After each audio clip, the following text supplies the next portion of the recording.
회사 앞에서 간단한 반주와 함께 식사하던 중 차를 빼달라는 전화에 주차구역을 이동하기 위해 운전을 했습니다. 그 사이 음주운전으로 고소를 당했습니다. 2년 전 음주운전 2회 전력이 있는데 이런 경우 어떻게 처벌될까요? 저는 어떤 조치를 해야 하나요?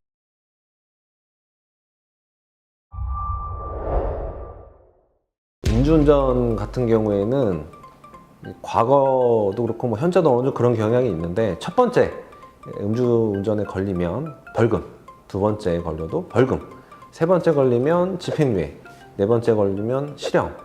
대체적으로 이제 법원에서는 이렇게 재판하는 경향이 있습니다. 얼마 전에 그 윤창호법이 개정이 되면서 그 음주 전력, 음주 전과 횟수와 음주 수치에 따라서 가중 처벌을 하고 있고, 세 번째 같은 경우에도 어떤 음주운전의 경위라든가 죄질에 따라서 법정 구속을 하기도 합니다.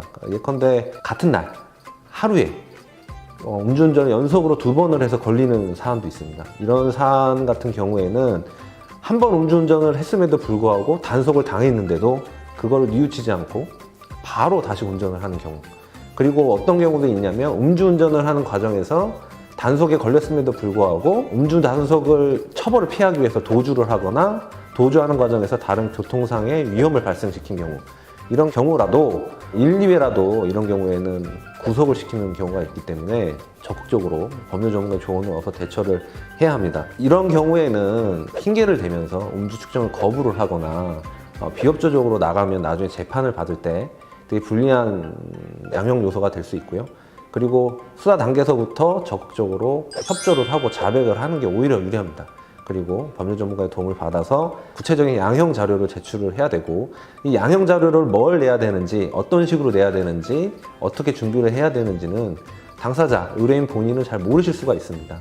그렇기 때문에 반드시 변호사의 도움을 얻으시길 조언을 드리고, 그럼 어떤 자료를 준비해야 되냐라고 하면, 일단 음주를 하게 된 경위라든가 그 다음에 음주운전의 거리, 이런 것들을 좀 적극적으로 구체적으로 주장을 할 필요가 있고, 만약 불가피하게 음주운전을 하게 되었다고 하면 그런 불가피하게 운전을 하게 됐다는 거에 대한 증거 자료, 예를 들어서 아픈 사람을 위해서 운전을 하게 됐다면 그 아픈 사람의 뭐 병원 진단서라든가 이런 걸 적극적으로 내실 필요가 있고, 그 다음에 가정 환경에 대해서도 중요합니다. 이 운전을 해서 가족의 생계를 꾸리고 있다라고 하면 그런 점들을 적극적으로 어필하실 필요가 있고, 만약에 음주 전력이 많으시다고 하면 그 음주에 대한 치료를 좀 받고 있다, 뭐 알코올 중독 치료를 받고 있다거나 이런 것들 자료를 내실 필요도 있고, 그 다음에 지인들의 탄원서, 그 다음 직장에서 음주운전으로 인해서 뭐 벌금 이상, 집행유예 이상의 형을 받으면 직장을 잃을 위험이 있다.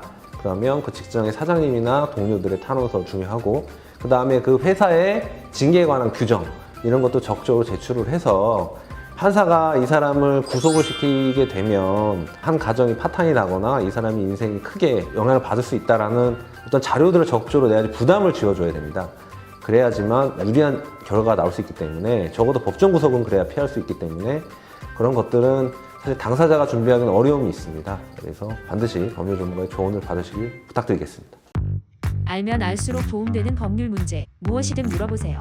법무법인 로블이 대답해드립니다.